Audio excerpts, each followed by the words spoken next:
Fate rarely announces itself. It arrives in ordinary moments that transform lives forever.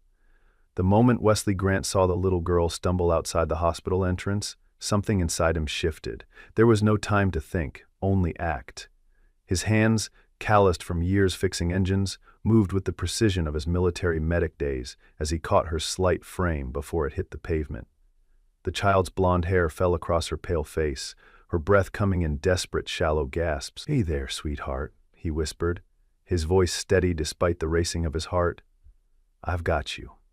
As he lifted her into his arms and rushed through the hospital doors, Wesley couldn't have known that this single act of instinct would reconnect him with a forgotten past, or that the girl's mother would soon recognize him from a night years ago that neither of them had truly forgotten. The afternoon sun cast long shadows across the hospital parking lot as Wesley leaned against his weathered pickup truck. His shift at the auto repair shop had ended early, grease still staining his dark gray t-shirt and work pants. He checked his watch for the third time in 5 minutes, scanning the hospital entrance for any sign of his 8-year-old daughter, Maisie. She was attending her monthly art therapy session inside, one of the few constants in their lives since her mother had walked out 3 years ago.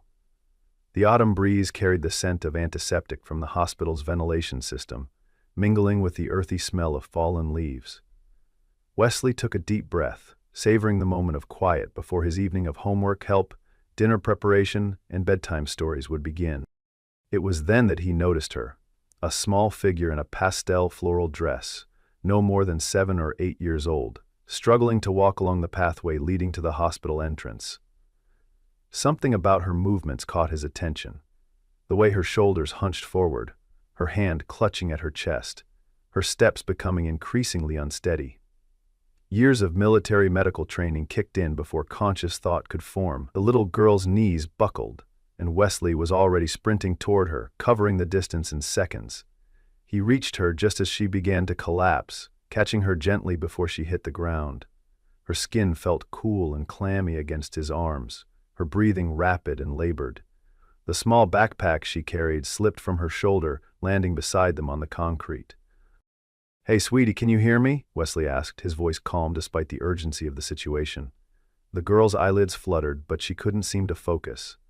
Wesley immediately recognized the signs of respiratory distress. Without hesitation, he scooped her into his arms and rushed toward the emergency entrance, calling out as he pushed through the sliding doors.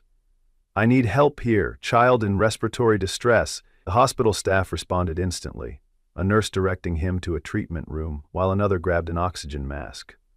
Wesley placed the girl gently on the gurney, explaining what he had observed. She collapsed outside. Breathing is shallow and rapid, possible asthma attack. No ID on her that I could see. As medical professionals swarmed around the small patient, Wesley stepped back, his heart still pounding in his chest. He hadn't even had time to text Maisie that he would be late meeting her. Pulling out his phone, he quickly sent a message, telling her to wait in the lobby where they usually met. His daughter would understand. She always did. Too much understanding for a child her age, he sometimes thought. Sometimes her frights ate at her sense, and sometimes the way she said good things turned evil. As he watched the doctors work on the little girl, he wondered who she belonged to, why she had been alone. Was there a frantic parent somewhere nearby, unaware that their daughter was fighting for breath? He couldn't leave, not until he knew she would be all right. The emergency room doors burst open, and a woman rushed in, her heels clicking rapidly against the linoleum floor. Even in her obvious distress, she commanded attention. Tall, elegant, dressed in an impeccable white blazer and trousers that stood out starkly against the muted colors of the hospital. Her blonde hair was pulled back in a tight bun, but a few strands had escaped, softening the sharp angles of her face. "Clara," she called out, her voice controlled but edged with panic. "My daughter was walking to her piano lesson. Someone called and said she was brought here." Wesley watched as a nurse directed the woman toward the treatment room, where the little girl, Clara, was being attended to. There was something familiar about her, though he couldn't place it. Perhaps he had seen her picture in the local paper, or maybe she reminded him of someone from his past. It wasn't until she turned slightly, her profile catching the fluorescent light, that recognition dawned. The Vivian Black, the CEO of the healthcare group that owned this very hospital. Her face occasionally appeared on the local news when the hospital announced new initiatives or expansions. But there was something else, something tugging at the edges of his memory that he couldn't quite grasp. Their eyes met briefly across the busy emergency room, and for a moment, Wesley thought he saw a flicker of recognition in her gaze as well, but it vanished as quickly as it had appeared, replaced by the immediate concern for her daughter. She disappeared into the treatment room, and Wesley found himself standing alone. Suddenly aware of the grease stains on his clothes and the stubble on his jaw, he felt distinctly out of place in the sterile environment, yet couldn't bring himself to leave. Not until he knew the little girl would be all right. 20 minutes later, Maisie found him still waiting in the emergency room. His daughter's curly hair bounced as she approached, her pink hoodie a splash of color against the drab hospital walls. "Dad? What happened? You look worried." Her perceptive eyes scanned his face, reading the concern there as easily as she read her favorite books. Wesley placed a hand on her shoulder, squeezing gently. "There was a little girl who needed help, Pumpkin. I just wanted to make sure she was okay before we left." Maisie nodded solemnly, accepting this explanation without question. She had inherited his instinct to care for others, a quality that made him prouder than she would ever know. As they turned to leave, the treatment room door opened and Vivian Black emerged, her posture noticeably more relaxed than when she had entered. She paused when she saw Wesley, her professional mask slipping just enough to reveal genuine gratitude. "The nurse told me what you did," she said, her voice softer than he had expected. "Thank you for helping Clara. If you hadn't been there—" She left the sentence unfinished, the implications hanging in the air between them. Wesley shrugged, uncomfortable with the praise. "Anyone would have done the same," he replied, though they both knew that wasn't necessarily true. In a world where people often looked away from others in distress, his immediate response had been to help. Vivian's gaze shifted to Maisie, who was watching the exchange with curious eyes. "Your daughter?" she asked, and Wesley nodded, placing a protective hand on Maisie's shoulder. "Yes, this is Maisie. We were just heading home." Something unreadable crossed Vivian's face as she looked at the girl, a fleeting expression that Wesley couldn't interpret. "Clara has had asthma since birth," she explained, as if feeling the need to offer some context. She was supposed to wait for her driver to take her to her piano lesson, but she decided to walk on her own today. The doctor says she'll be fine, but they're keeping her overnight for observation. There was an awkward pause, neither adult quite sure how to end the conversation.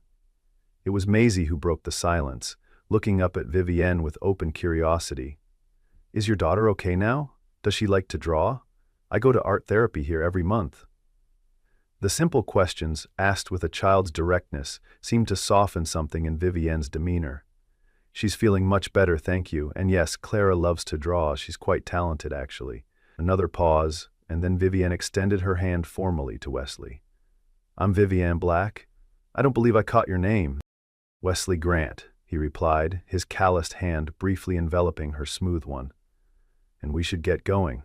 I'm glad your daughter is going to be okay." He gently guided Maisie toward the exit, feeling Vivian's gaze following them until the automatic doors closed behind them. As they walked to the truck, Maisie bombarded him with questions about Clara and her mother, but Wesley found his thoughts drifting back to the strange sense of familiarity he had felt. There was something about Vivian Black that nagged at his memory, something beyond her public persona as a successful CEO, but for the life of him he couldn't figure out what it was. The following afternoon, Wesley was surprised to receive a call from the hospital. Clara Black wanted to thank him personally for his help, and her mother was extending an invitation for dinner that evening. Maisie, overhearing the conversation, immediately began pleading to go along. "Please, Dad, I want to see if she likes the same books I do."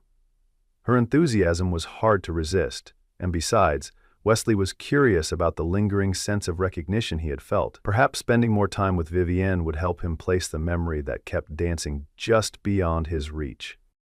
The Black residence was not what Wesley had expected. Located in an upscale neighborhood on the outskirts of town, the house was certainly impressive, a modern two-story structure with clean lines and large windows, but it lacked the ostentatious display of wealth he had anticipated. As he and Maisie approached the front door, Wesley felt a nervous tightening in his stomach. He had changed into his least-worn jeans and a button-down shirt that Maisie assured him looked really nice, Dad, but he still felt underdressed for the occasion. Clara opened the door before they could ring the bell, her face lighting up at the sight of Maisie. "You came!" she exclaimed, the enthusiasm in her voice a stark contrast to her pale appearance the day before. She wore a light blue dress that made her look even more delicate, but her eyes sparkled with life. Beside her stood Vivienne, transformed from the harried mother of yesterday into a gracious host.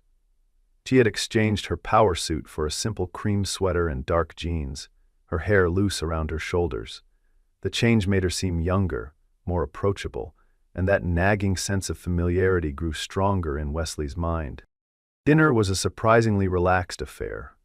Wesley had expected formal dining and uncomfortable silences, but instead found himself seated at a kitchen island, watching as Vivienne prepared a simple meal of pasta and salad. The kitchen, like the rest of the house, was beautiful, but somehow lacking in warmth, as if it were a stage set rather than a lived-in space. No children's artwork adorned the refrigerator, no family photos lined the walls. The only personal touch was a single-framed photograph on a side table, showing Clara sitting at a piano, her small fingers poised above the keys. While the adults prepared dinner, Clara led Maisie to her room, to show her a collection of art supplies that would have made any child envious. Their laughter drifted down the stairs, the sound seemingly out of place in the quiet house. "Your daughter is very kind," Vivienne remarked, slicing tomatoes with precise movements. She made Clara feel comfortable immediately. Wesley smiled, pride warming his chest. "She's always been good with people.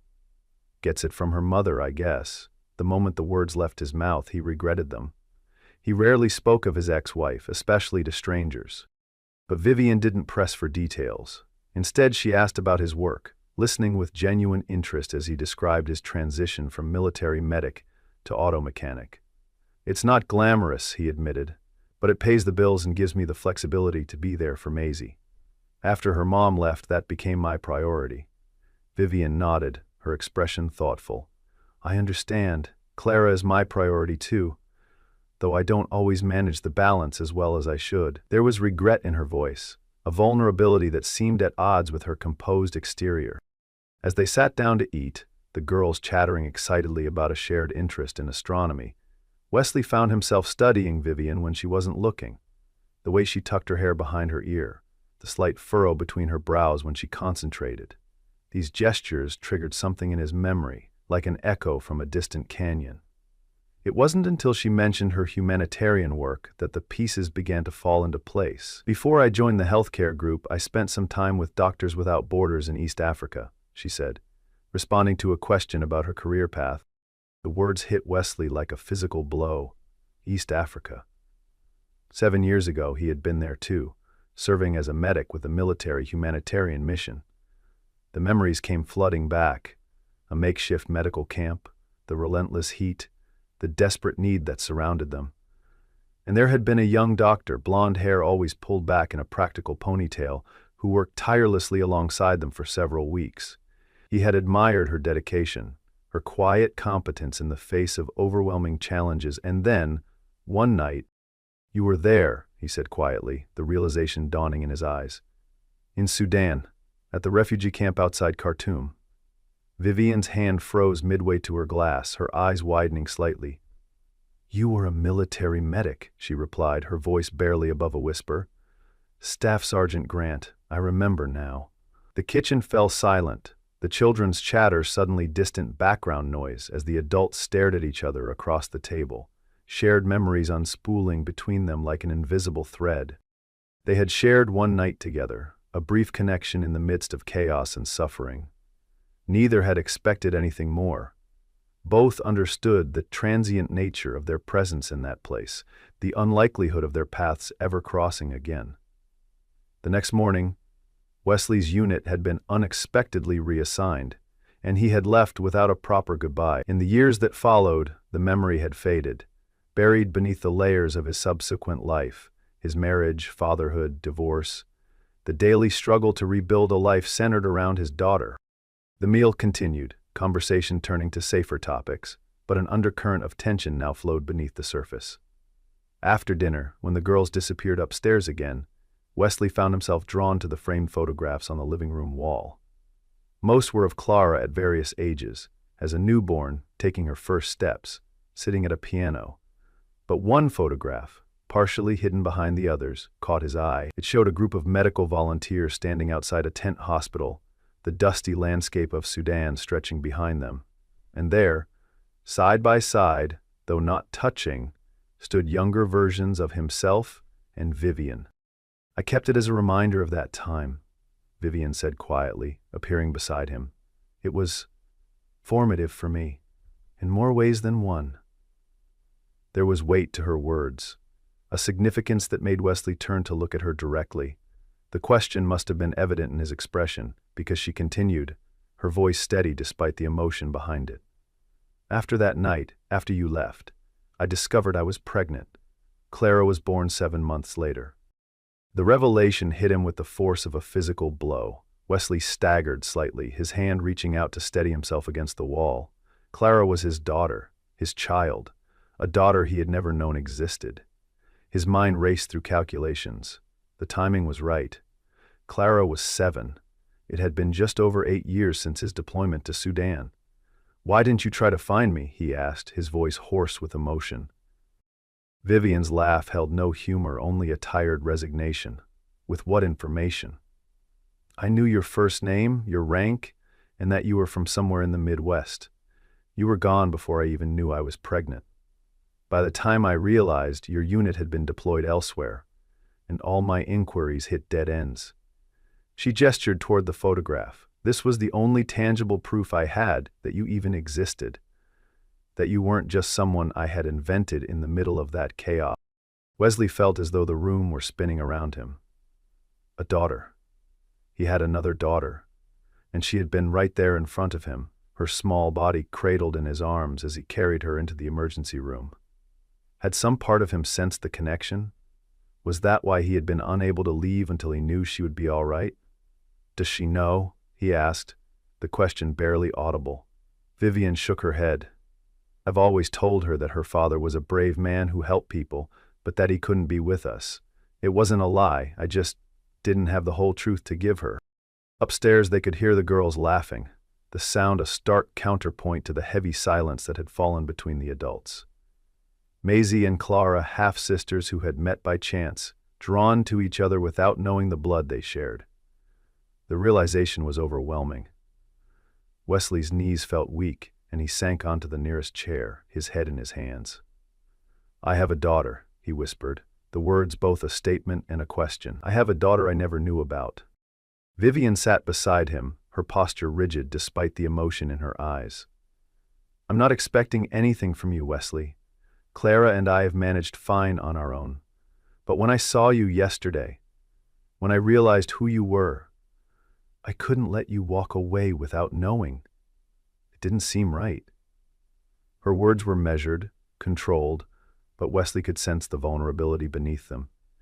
She had built a life for herself and Clara, a successful one by any measure. His sudden appearance threatened the careful equilibrium she had maintained.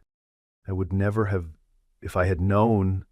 Wesley struggled to find the words, emotions tumbling over each other, anger at not being told, grief for the years lost, fear of what this meant for his life with Maisie, and beneath it all, a strange growing sense of wonder. Another daughter, a child who carried his blood, his genes, a piece of himself in the world that he hadn't known existed. "I want to be part of her life," he said finally, the words emerging with certainty despite the chaos of his thoughts. "I don't know how or what that looks like, but I can't just walk away now that I know." Vivian nodded slowly, as if she had expected this response. "We'll need to be careful. Clara is sensitive, and there's Maisie to consider as well. This affects her too." The mention of his daughter, his first daughter, the one he had raised from birth, brought Wesley back to the present reality. How would Maisie feel about sharing him? About suddenly having a half-sister? The situation was complicated, fraught with potential for hurt feelings and confusion. As if summoned by their thoughts, the girls appeared at the bottom of the stairs, Clara holding a drawing they had created together. "Look, Mom." Maisie helped me draw a constellation map for my science project. The joy in her voice, the unconscious trust in her expression as she looked at her mother, made Wesley's heart ache. This child, his child, had grown up without him, had taken her first steps, spoken her first words, faced her first challenges, all without his presence or knowledge. The loss felt tangible, a physical pain in his chest. The evening ended with promises to meet again, careful words exchanged between the adults while the girls made plans for future playdates with the easy adaptability of childhood. As Wesley drove home, Maisie chattering excitedly beside him about her new friend, he felt as though his life had split into a before and after. Before, a single father doing his best to raise his daughter alone, finding his way day by day. After, a man with 2 children, one who knew him as her beloved father and one who was a stranger to him, connected by blood but separated by years of absence. Over the following weeks, Wesley struggled with the knowledge of Clara's existence. He met with Vivienne several times, always in neutral locations, coffee shops, parks, to discuss how to proceed. Maisie continued to develop a friendship with Clara, though neither girl knew yet of their true connection. The more time Wesley spent around his newfound daughter, the more he saw himself in her, the shape of her eyes, the way she tilted her head when she was thinking, her quiet determination when faced with challenges. Each similarity was both a gift and a reminder of what he had missed. Vivienne, for her part, maintained a careful distance. She was unfailingly polite, even warm at times, but Wesley sensed her reservations. She had built a life without him, had shaped Clara's world according to her own vision. His presence threatened to disrupt that carefully constructed reality. "She asks about you," Vivienne admitted during one of their meetings. "She wants to know why you keep coming round. She's perceptive, always has been." The comment hung between them, an implicit question about their next steps. Wesley sighed, running a hand through his hair. "I think we need to tell them, both of them. It's not fair to keep this from Maisie either." The thought of that conversation filled him with dread. How would his sensitive, sometimes insecure daughter react to learning she had to share her father?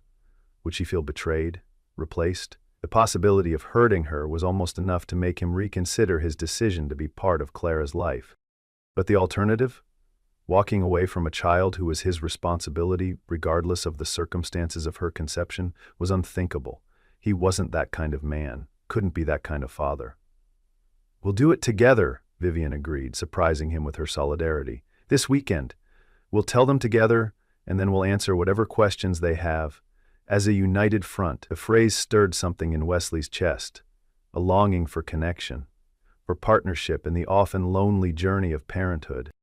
The day of revelation arrived with clear skies and mild temperatures, a beautiful autumn day that belied the emotional storm brewing. They gathered in Vivienne's backyard, the girls playing on a swing set while the adults prepared themselves for the conversation ahead.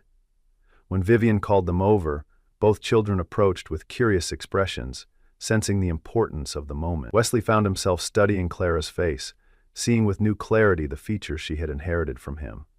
The shape of her chin, the set of her shoulders. "We have something important to tell you both," Vivienne began, her voice steady despite the tension evident in her posture. "It's about how our families are connected." She looked to Wesley, inviting him to continue. He swallowed hard, searching for words that would make sense to an 8-year-old and a 7-year-old, words that would cause the least pain. "A long time ago, before either of you were born, Vivienne and L.V. Black and I met while we were both helping people in Africa. I was a medic in the army, and she was a doctor." The girls listened attentively, though Maisie's brow furrowed in confusion. "What does that have to do with us?" she asked, always direct, always cutting to the heart of matters. Wesley took a deep breath, reaching for his daughter's hand.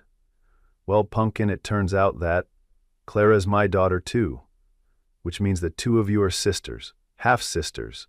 The words hung in the air, momentous and irreversible. Clara's eyes widened, her gaze darting between the adults as if searching for confirmation. "You're my dad?" she asked Wesley, her voice small but steady. "The one who helps people?" Wesley nodded, emotion closing his throat. "Yes, I am. I just didn't know it until recently. If I had known, I would have been here for you, I promise."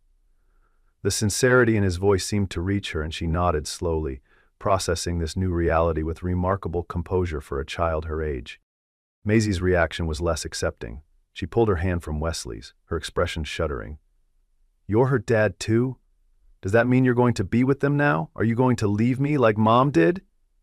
The fear in her voice broke Wesley's heart. He reached for her again, but she stepped back, crossing her arms protectively over her chest. "No, Maisie, never. You are my daughter, and nothing will ever change that. I'm not going anywhere. We're just expanding our family a little bit." The explanation did little to reassure her. Tears welled in her eyes, and she turned and ran back to the house, slamming the door behind her.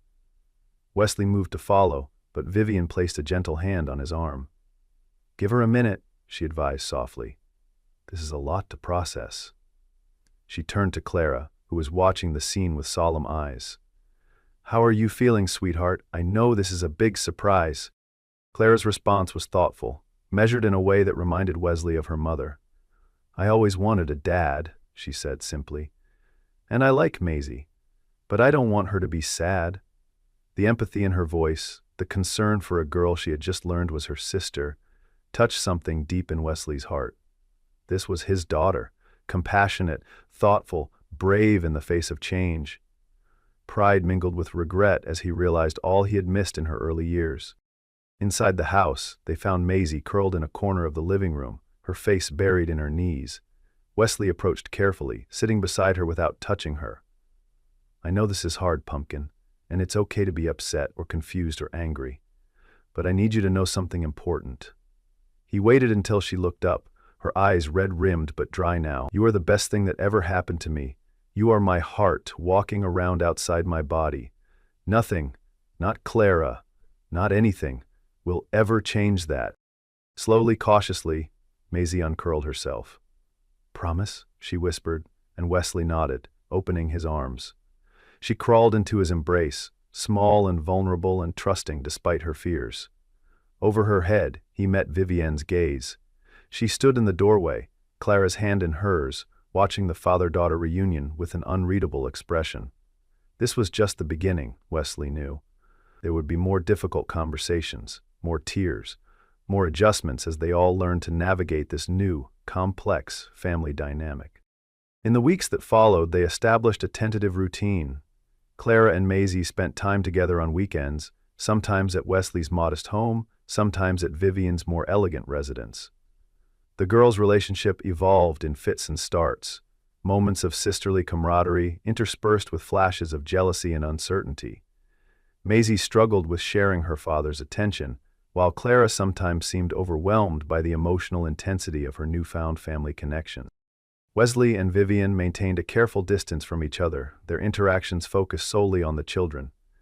Yet beneath the surface, an undeniable current flowed between them, a connection forged by shared responsibility, mutual respect, and the memory of a night long ago when, in the midst of suffering and hardship, they had found brief solace in each other's arms. Neither mentioned it, both too concerned with managing the present situation to explore what might exist between them. Then came the day that changed everything. Vivienne was in the middle of a critical board meeting when her phone rang. Clara's school, calling to report that her daughter was having a severe asthma attack. The school nurse had administered her emergency inhaler, but it wasn't helping. An ambulance had been called, but Clara was asking for her mother. For the first time in her career, Vivienne walked out of a meeting without explanation, her heart pounding with fear as she raced to her car. In her panic, she found herself calling Wesley, her fingers dialing his number before conscious thought could intervene. He answered on the first ring, and something in her voice must have conveyed the urgency of the situation, because he didn't waste time with questions. "Where is she?" he asked, his voice calm and steady, a counterpoint to her rising fear. "I'll meet you there." The simple assurance, "I'll meet you there," acted like an anchor in the stormy sea of her anxiety. She wasn't alone in this. For the first time since Clara's birth, she wasn't carrying the weight of parenthood entirely on her own shoulders. Wesley arrived at the hospital before the ambulance, his experience as a medic granting him a composure that Vivian envied as they waited together in the emergency room. When Clara was finally wheeled in, small and frighteningly still on the stretcher, both adults moved forward simultaneously, each reaching for one of her hands. "We're here, sweetheart," Vivian whispered, tears finally breaking through her carefully maintained control. "Daddy and I are both here." The word, Daddy, slipped out naturally, without premeditation. Beside her, Wesley's breath caught, his fingers tightening around Clara's small hand. In that moment, as they stood together beside their daughter's hospital bed, something fundamental shifted between them. The careful boundaries they had established, the emotional distance they had maintained, dissolved in the face of their shared fear and love for the child they had created together. Later, when Clara was stable and sleeping peacefully, they sat side by side in the quiet hospital room, the beeping of monitors a rhythmic reassurance of their daughter's continued presence in the world. "Thank you for coming," Vivian said softly, her usual composure fractured by exhaustion and relief. "I didn't know who else to call." Wesley nodded, understanding the magnitude of what she was admitting. Vivian Black, who prided herself on self-sufficiency, on never needing anyone, had reached out to him in her moment of greatest vulnerability. "I'll always come when she needs me," he replied, his voice rough with emotion. "When either of you needs me." The words hung between them, an offer that extended beyond their shared responsibility for Clara. Vivian looked at him then, really looked at him, seeing past the grease-stained clothes and calloused hands to the man beneath. Steady, reliable, kind in a way that couldn't be feigned or fabricated. "This time," she whispered, echoing words from years ago, from a night in a distant land, "don't disappear." The months that followed saw a gradual transformation in their unconventional family arrangement. Wesley and Vivian still maintained separate households, but the boundaries between them became increasingly permeable. Sunday dinners became a tradition, alternating between homes. Holiday celebrations were shared. The girls, sensing the shift in the adults' relationship, began to adapt to their new normal with the resilience of childhood, their initial resistance giving way to acceptance, and eventually to joy in their expanded family. Clara's 8th birthday was celebrated in Wesley's backyard, a simple affair, with balloons tied to fence posts and a homemade cake that listed slightly to one side. Maisie had helped decorate, proudly showing her half-sister the streamers she had hung herself. Vivian, watching the girls together, felt a warmth in her chest that had nothing to do with the summer heat. "They're becoming real sisters," she remarked to Wesley, who stood beside her at the grill, flipping burgers with methodical precision. He nodded, his eyes following the girls as they chased each other around the yard, their laughter carrying on the warm air. Maisie asked if Clara could stay over sometimes, have a real sleepover. "I think she's finally understanding that this isn't temporary, that Clara isn't going anywhere." The relief in his voice was palpable. The past months had been hardest on Maisie, who had struggled with feelings of abandonment and jealousy. Her gradual acceptance of Clara as her sister represented a healing that all of them had hoped for, but hadn't dared to expect. As the sun began to set, casting long shadows across the yard, Wesley found himself standing next to Vivian, watching as the girls examined their star chart, pointing out constellations in the darkening sky. "I never imagined this," he admitted quietly. "After Maisie's mom left, I thought it would just be the two of us. I never thought I'd have this." He gestured vaguely, encompassing the yard, the girls, Vivian herself. "A family. Not like this, anyway." Vivian nodded, understanding. "I never imagined sharing Clara with anyone," she replied. "I was so used to making all the decisions, being everything she needed. It was lonely. I didn't realize how lonely until—" She trailed off, but Wesley understood. "Until you. Until us." The words didn't need to be spoken aloud. They had created something unexpected, the four of them. A family built not on conventional foundations, but on choice, on mutual respect, on the daily decision to show up for each other. As twilight deepened into night, stars appearing one by one in the velvet sky, Clara's birthday candles cast a warm glow over the gathered faces. Maisie stood beside her sister, helping her hold the knife as they cut the first slice of cake together. Wesley's arm found its way around Vivian's waist, a gesture that felt both new and familiar, like coming home to a place you've only visited in dreams. She leaned into him slightly, allowing herself to share the weight she had carried alone for so long. They were not a conventional family, they might never be, But as they stood together under the stars, bound by love and choice rather than obligation, they were exactly the family they needed to be. In the end, it wasn't about traditional definitions or societal expectations. It was about the quiet courage it took to reach across boundaries, to heal old wounds, to create connection where once there had been only emptiness. It was about recognizing that family, in its truest sense, is not defined by blood alone, but by the daily choice to love, to stay, to build something lasting in a world of impermanence. And as Clara closed her eyes to make a wish, the candlelight flickering across her face, her father's eyes, her mother's smile, Wesley and Vivienne exchanged a glance over her head. Whatever challenges tomorrow might bring, they would face them together. Not as a traditional family, perhaps, but as something equally powerful, a family forged through chance, cemented by choice, and sustained by love. A family found, not by blood, but by the beating of their hearts in shared rhythm. A family that was, in every way, that truly mattered, exactly as it should be. The echoes of scuffling feet bounced off the concrete walls of the parking garage.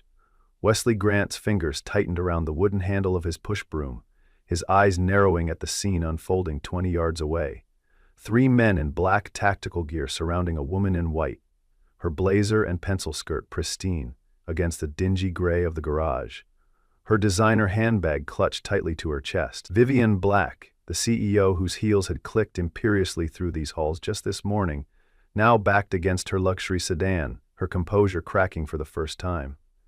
Wesley's mind calculated distances, angles, vulnerabilities, habits from another life. The nearest attacker lunged for Vivienne's arm.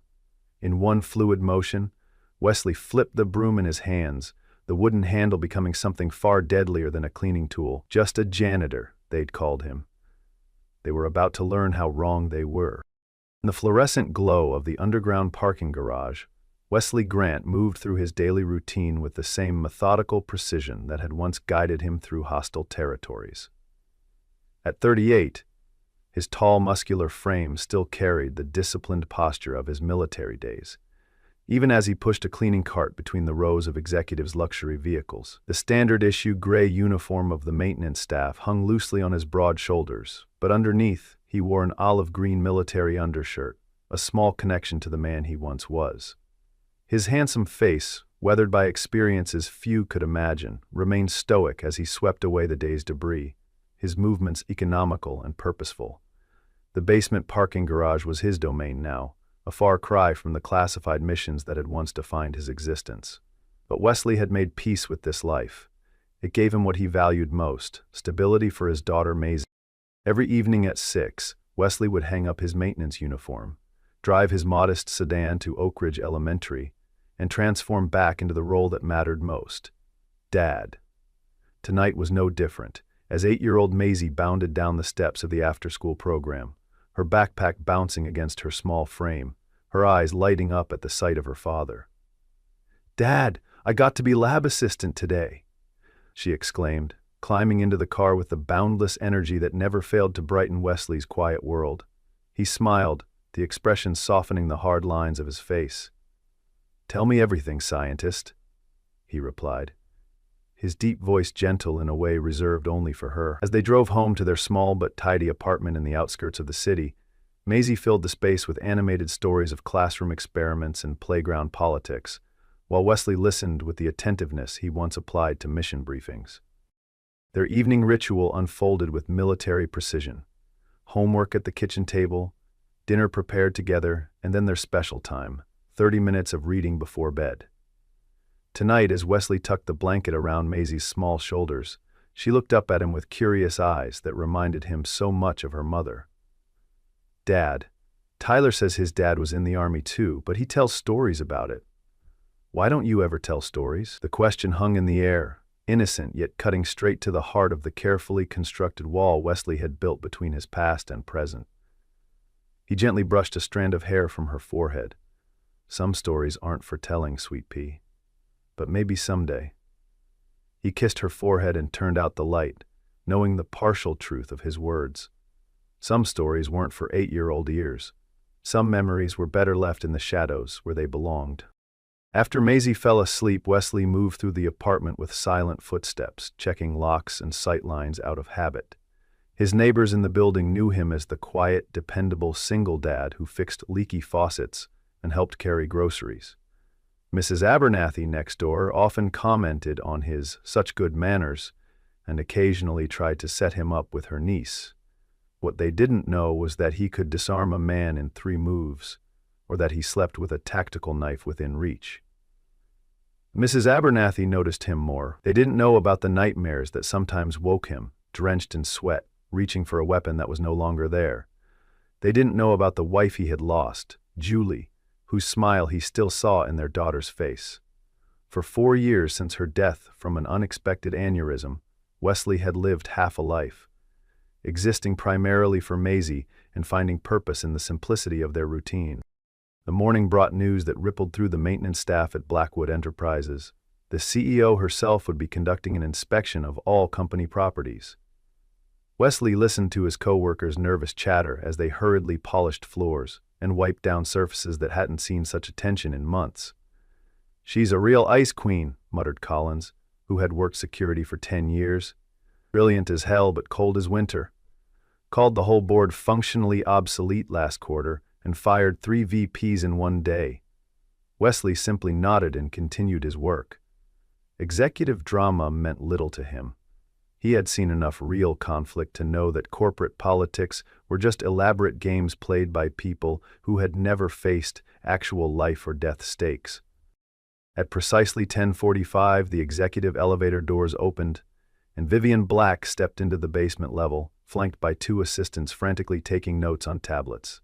At 34, she had already built Blackwood Enterprises into one of the most formidable technology firms in the country. Her reputation for strategic brilliance matched only by her exacting standards. Her white blazer and skirt were impeccably tailored to her slender frame, her dark hair pulled back in a severe bun that emphasized her sharp cheekbones and intense brown eyes. Wesley watched from the periphery as she inspected the facilities, her gaze missing nothing, her questions precise and penetrating. There was something in the tightness around her eyes that spoke of exhaustion, carefully concealed, a weariness that her pristine exterior couldn't quite hide. Wesley continued his work, becoming nearly invisible as executives often rendered service staff. He swept methodically near the elevator banks, close enough to observe but not so close as to draw attention. He noticed how Vivian's assistants flinched when she pointed out inadequacies, how the maintenance supervisor stammered through explanations about budget constraints. He also noticed how she listened, truly listened, despite her intimidating demeanor. When she asked about staffing levels and safety protocols, there seemed genuine concern beneath her businesslike tone. As the inspection group moved toward the security office, Wesley rounded a corner and nearly collided with a small figure who had wandered away from the after-school tour group that occasionally visited the building. "Whoa there," Wesley said, steadying Maisie by the shoulders. His daughter looked up with wide eyes, clearly not expecting to find her father here. "Dad, I was looking for the bathroom and got lost, and then I saw you," she exclaimed, her voice echoing slightly in the concrete space. Wesley knelt down, automatically scanning for the rest of her class. "Your group is upstairs, sweet pea. How did you get all the way down here?" Before Maisie could answer, the click of heels announced Vivienne's return. She stopped, taking in the scene of the maintenance worker and the small girl. "This area is restricted," she said, her tone clipped. Then, noticing the familial resemblance, her expression shifted slightly. "Is this your daughter?" Maisie, never shy, stepped forward with the confidence of a child who had been taught her own worth. "I'm Maisie Grant. My class is touring the building because we're learning about businesses. Are you important here? You look important." Wesley watched as surprise flickered across Vivian's face, quickly replaced by something softer. "I'm Vivian Black. I run this company," she replied, her tone gentler than it had been all morning. Maisie's eyes widened. "You're the boss of everything? Even my dad?" When Vivian nodded, Maisie beamed. "That's so cool. Girls can be anything. That's what my dad always says."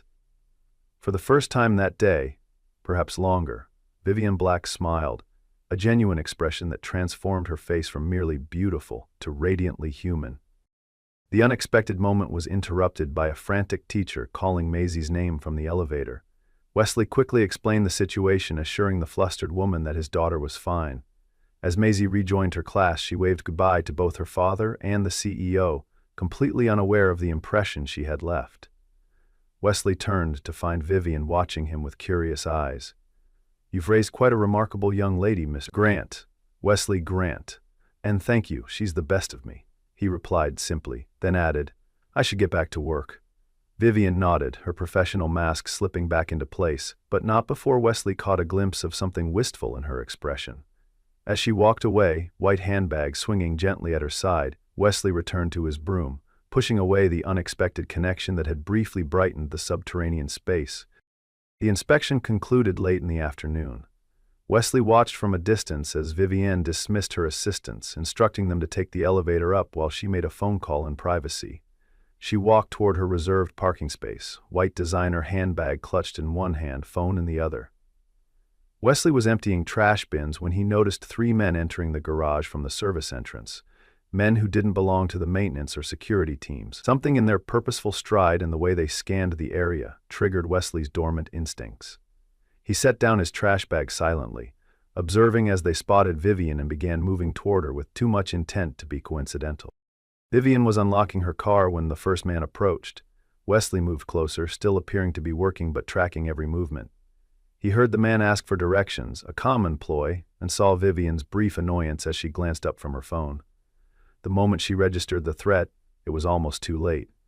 The other 2 men had flanked her, one grabbing for her arm while another reached inside his jacket. "Get in the van or this gets messy," the first man hissed, gesturing toward a dark vehicle idling near the exit ramp. Vivian's eyes flashed with fear and defiance as she clutched her white handbag to her chest like a shield. "I don't know what you want, but we want you to shut up and come quietly," the man interrupted, reaching for her. What happened next unfolded in a blur of precise violence that had once been Wesley's daily reality.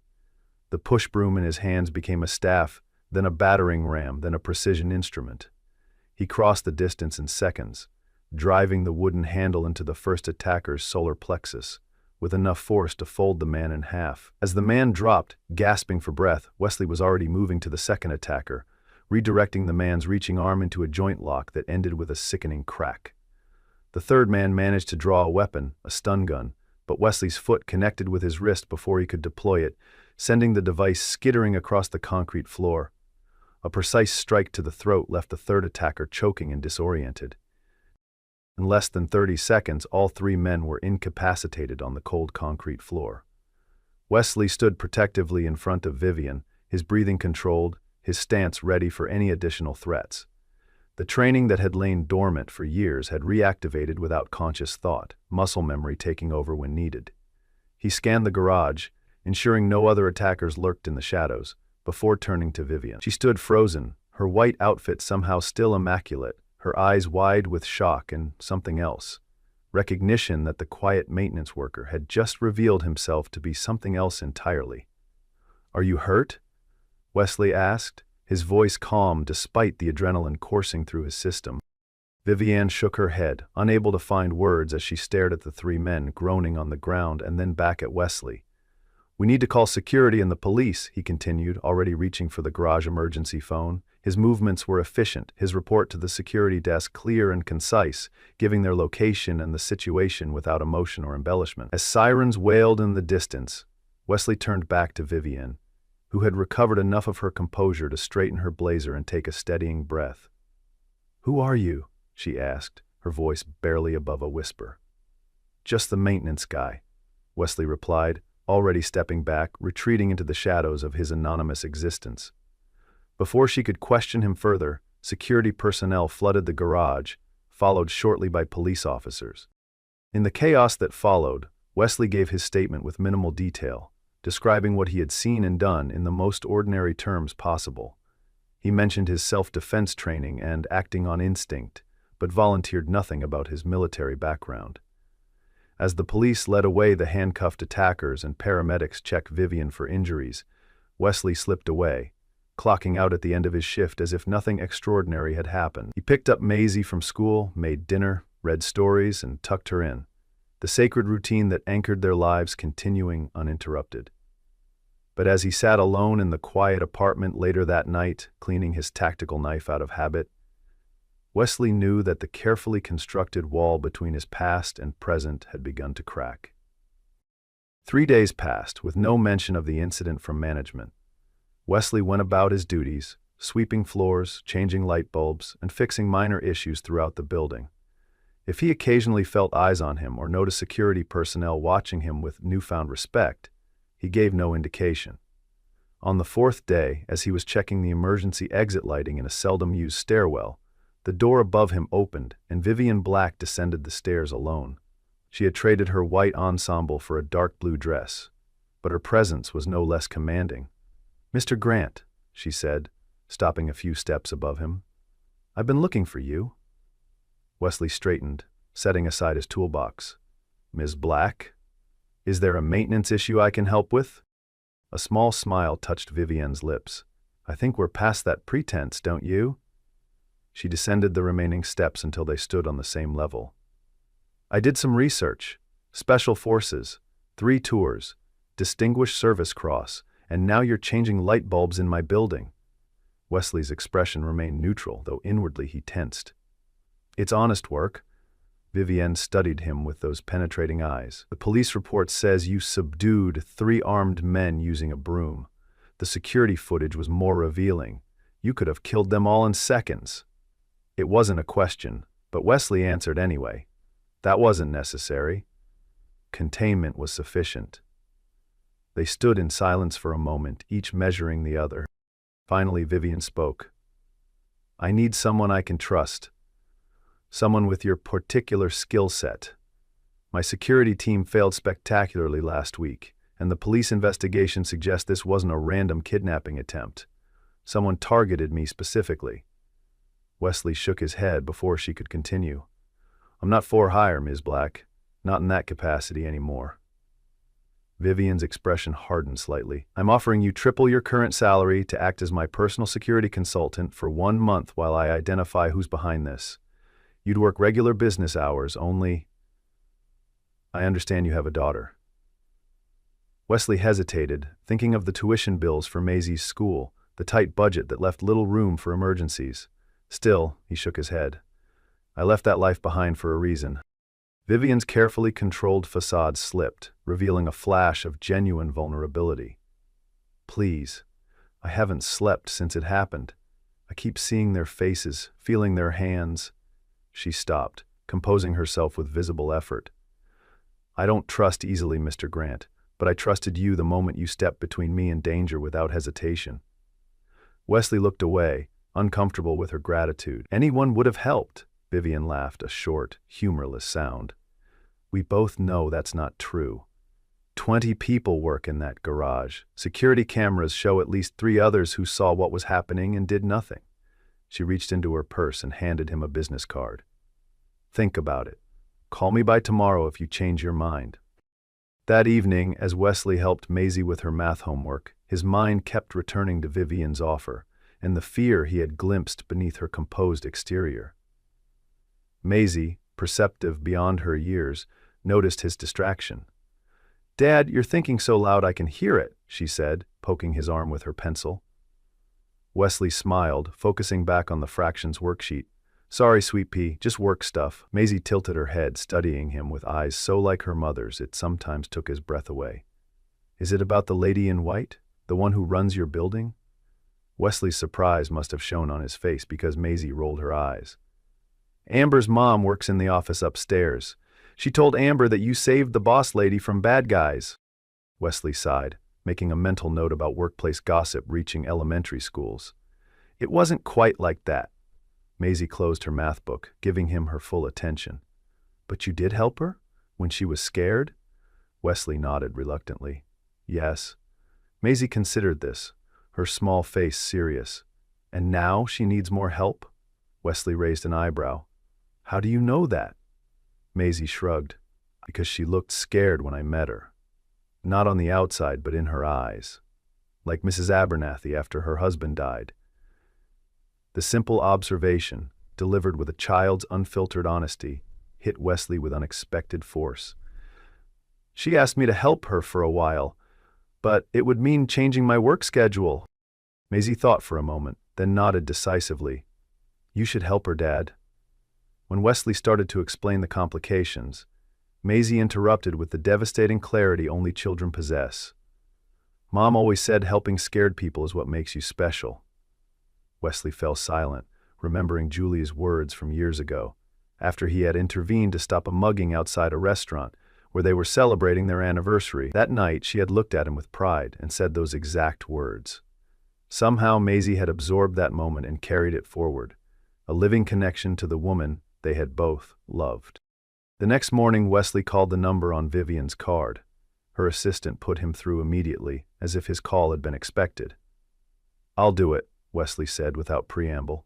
But I have conditions. I work 7 to 4 so I can pick up my daughter from school. I maintain my maintenance position as cover, and I'm not carrying a weapon in the building. There was a brief silence on the line. Agreed, Vivian replied, her tone businesslike but with an undercurrent of relief. Can you start today? Wesley looked down at his gray maintenance uniform, thinking of the changes this decision would bring to the careful life he had constructed.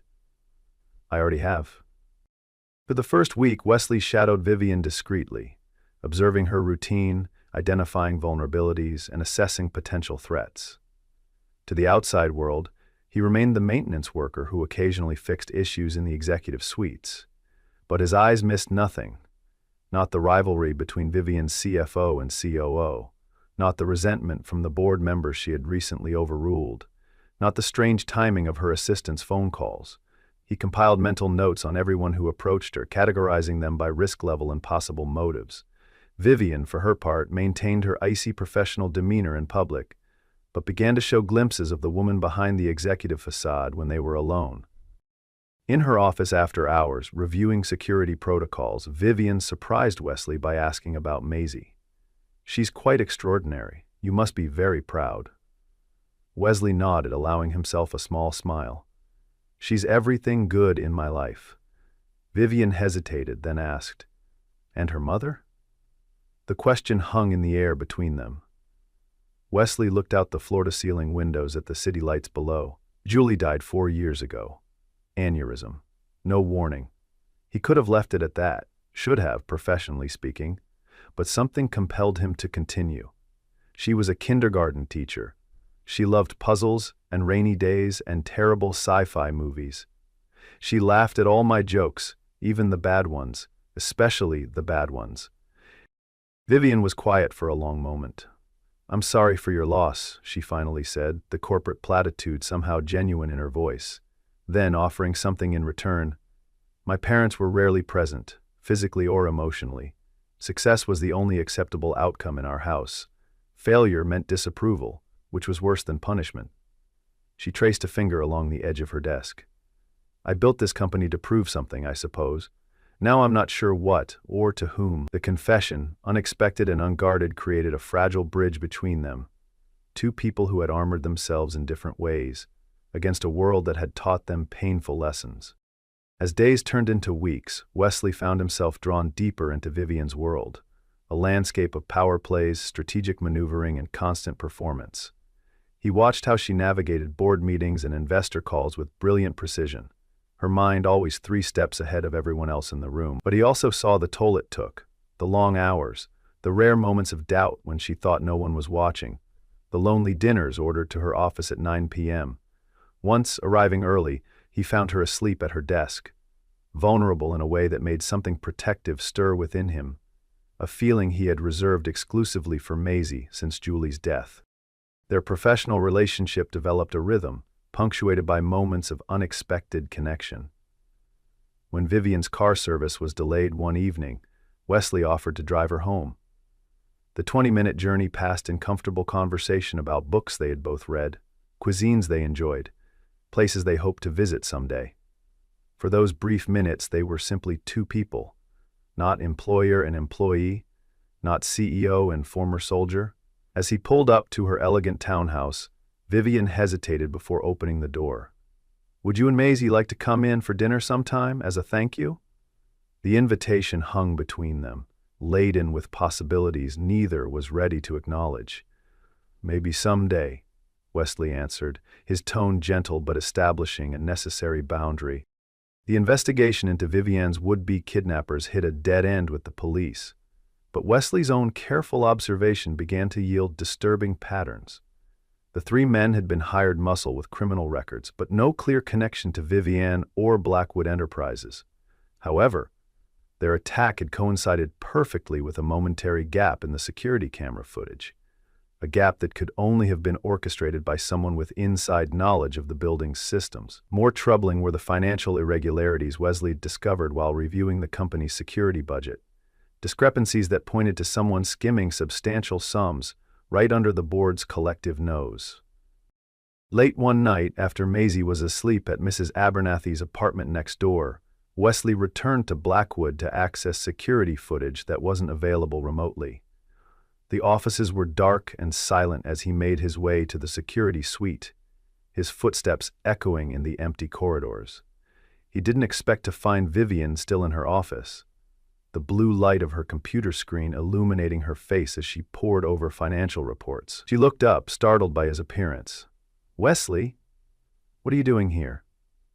He explained his suspicions about the security breach and the financial discrepancies, watching as her expression shifted from surprise to focused calculation. "Show me," she said, rising from her desk. Together they reviewed the evidence Wesley had compiled, the tampered footage, the suspicious transactions, the timeline that suggested coordination and insider knowledge. "Someone close to you is involved," Wesley concluded, watching her face carefully. "Someone with access to both the security systems and the financial records." Vivian's face paled as the implications sank in. "That narrows it to 4 people, including my CFO and head of security." Her voice remained steady, but Wesley could see the betrayal cutting deep. This was more than a physical threat. It was a violation of the carefully constructed world she had built, through years of strategic brilliance and relentless work. "What do we do?" she asked, and the question struck Wesley with its significance. Not "what do I do," but "what do we do?" A partnership formed in crisis. "We set a trap," he replied, already formulating a plan that would draw out the traitor without putting Vivian at further risk. "But first, you need to act normal. Give no indication that you suspect anything. Can you do that?" Vivian straightened her shoulders, her momentary vulnerability replaced by steely determination. "I've been playing corporate poker since I was 25, Mr. Grant. I can certainly manage a convincing bluff." Her use of his surname, a step back to formality, was a reminder to them both of the professional nature of their arrangement, despite the personal trust developing between them. Over the next 3 days, Wesley and Vivian executed their plan with precision. She announced a fabricated breakthrough in the company's quantum computing division, a development that would dramatically increase Blackwood's market value once made public. The information was shared only with the 4 suspects, each told in confidence with slightly different details that would serve as fingerprints if leaked. Wesley, meanwhile, enhanced security around Vivian while appearing to maintain routine. The trap was baited. Now they waited for someone to take it. The betrayal came faster than either expected. James Harrington, Blackwood's CFO and Vivian's mentor from her earliest days in the industry, made a series of encrypted calls to an offshore number, followed by unusual movement in his personal investment accounts. "I can't believe it's James," Vivian said quietly as they reviewed the evidence in her home office, away from the corporate environment that might have ears. "He recruited me out of business school. He backed me for CEO when the board wanted someone with more experience." Wesley watched as she processed this betrayal, her analytical mind trying to make sense of the personal hurt. "People's motivations change," he offered. "Financial pressure, resentment, opportunity. Sometimes it's a perfect storm that pushes someone to cross a line they never thought they would." Vivian looked up at him, her eyes searching his face. "Is that what happened to you? A perfect storm that pushed you out of one life and into another?" The question was unexpected, cutting closer to Wesley's carefully guarded past than he was comfortable with. After a long silence, he answered, "In a way. After Julie died, I couldn't reconcile the man I was in combat with the father Maisie needed.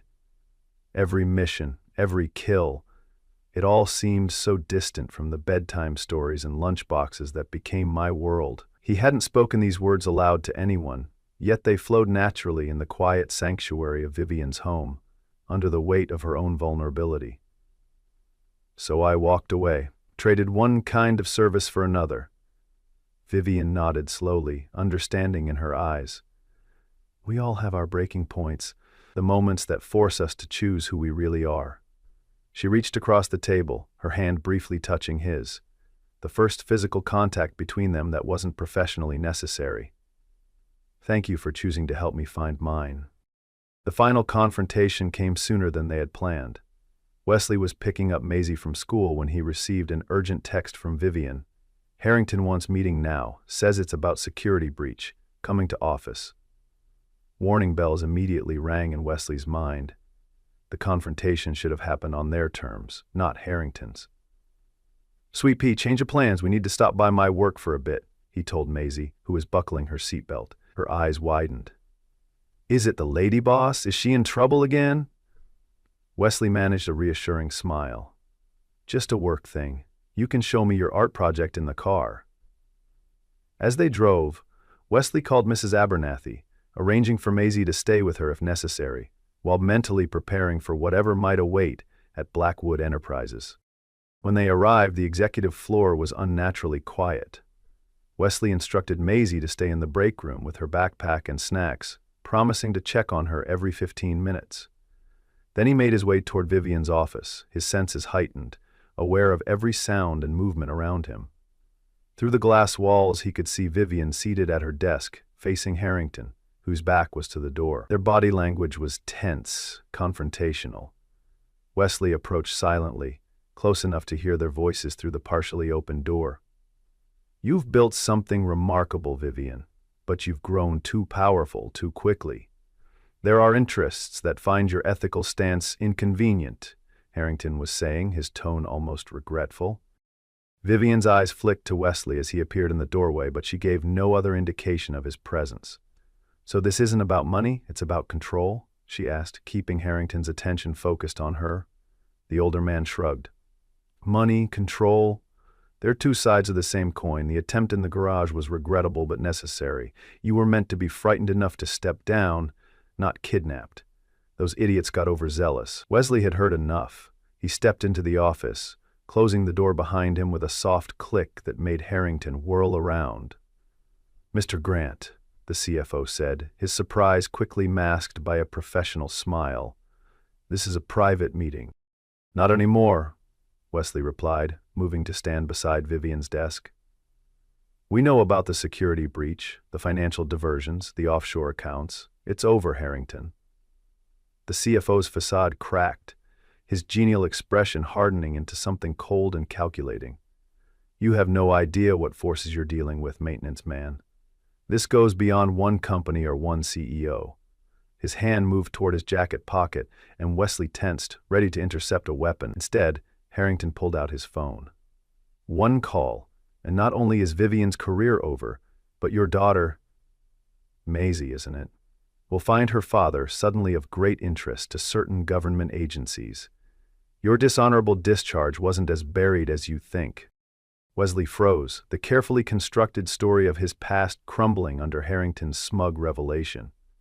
He had never told Vivian the full truth, that his last mission had gone catastrophically wrong when he disobeyed a direct order to save civilians that his commanding officer had written off as acceptable collateral damage. The military had buried the incident to avoid scandal, but Wesley had paid with his career and nearly his freedom. Now somehow Harrington had unearthed this secret. Beside him, Vivian stood slowly, her expression unreadable as she processed this new information about the man she had trusted with her life. The moment stretched, taut with unspoken implications, until a small voice broke the silence. Dad? Maisie stood in the doorway, her backpack clutched to her chest, eyes wide as she took in the tense scene. You said 15 minutes, but it's been 22. The sight of his daughter, innocent, vulnerable, the center of his reconstructed life, crystallized everything for Wesley. In one fluid movement, he closed the distance to Harrington, disarming the threat not with violence, but with quiet, immovable certainty. Make your call, he said, his voice low. But understand this. There is nothing I wouldn't do to protect my daughter. The man I was before, he's still here, right beneath the surface." Harrington paled, recognizing the lethal promise in Wesley's eyes, the look of a man who had faced death and dealt it in equal measure. But it was Vivian who took control of the situation, stepping forward with the composed authority that had built her empire. "It's too late anyway, James. While you were threatening us, the board was receiving evidence of your embezzlement and corporate espionage. The police are already on their way." She held up her phone, displaying an active call to her head of legal. "I learned from the best. Always have contingencies for your contingencies." Harrington's face contorted with rage as he lunged toward Vivian, but Wesley intercepted him with practiced ease, subduing the older man with a simple joint lock that brought him to his knees just as security personnel flooded the office. In the aftermath, as police led Harrington away and security secured the building, Wesley found himself standing in Vivian's office with Maisie pressed against his side. Vivian knelt to eye level with the little girl. "You were very brave coming to check on your dad," she said gently. Maisie nodded solemnly. "He always checks on me when I'm scared, so I check on him too." The simple statement brought an unexpected tightness to Wesley's throat. Vivian smiled, a genuine, warm expression that transformed her face. "That's what people do when they care about each other. They show up." Her eyes lifted to meet Wesley's, the words carrying a weight that went beyond the moment. Later that evening, after the statements had been given and the immediate crisis contained, Wesley sat with Vivian on a bench outside the building, watching as the city lights began to illuminate the darkening sky. Maisie was inside with Vivian's assistant, enjoying the executive break room's hot chocolate machine with the delight only an 8-year-old could muster. "Were you going to tell me?" Vivian asked quietly. "About the discharge?" Wesley looked down at his hands, calloused from tools rather than weapons these days. "Eventually. Maybe. It's not something I'm proud of." Vivian was silent for a moment. Disobeying an order to save innocent lives seems like something to be proud of, actually. Wesley turned to her, surprised by her understanding. "How did you know that part?" Vivian smiled slightly. "I have resources too, you know. I did my own research after you saved me in the garage. Your commanding officer was later investigated for multiple ethical violations." She hesitated, then added, "You're a good man, Wesley Grant. Better than most I've known." The compliment, delivered without agenda or expectation, settled something restless within him. "Does this mean my consulting job is over?" he asked, attempting to lighten the moment. Vivian laughed softly. "I think we're just getting started, actually, if you're willing." The ceremony was modest. No press, no speeches beyond what was necessary. Just a quiet unveiling at a local community center. A plaque, simple and clean, mounted on the wall beside the front entrance. The Julie Grant Scholarship Fund, for the children of those who serve, in memory of a life lived with love. It was Vivienne's doing. No press release, no corporate branding, just a check written in silence and a name offered with reverence. The fund would cover tuition and supplies for children of veterans, the kind of kids Julie used to teach, the kind she would have fought for. Wesley stood beside her, his hands loosely clasped behind his back. He didn't speak much that day, but he didn't need to. The weight in his chest had shifted, not lifted entirely, but softened. Maisie tugged gently on his sleeve, pointing to the framed photos of the first scholarship recipients inside the center's lobby. One of them had drawn a crayon thank you note. She found that deeply important. Later that afternoon, Wesley returned to the apartment and opened a box he hadn't touched in years. Inside, a few medals, a photo of Julie, his old field watch, still scratched at the bezel. He didn't bring them out to relive the past. He brought them out to release it. That evening, as the sun dipped behind the city skyline, Vivian stopped by with grocery bags and a dish she insisted was homemade. Wesley didn't ask if it was. Macy set the table with quiet pride. 3 plates, not 2. No one labeled it a family, but something unspoken settled into the room like warmth in winter. No grand declarations, no dramatic gestures. Just 3 people choosing, in their own quiet ways, to show up for one another. And for the first time in a long while, that was more than enough.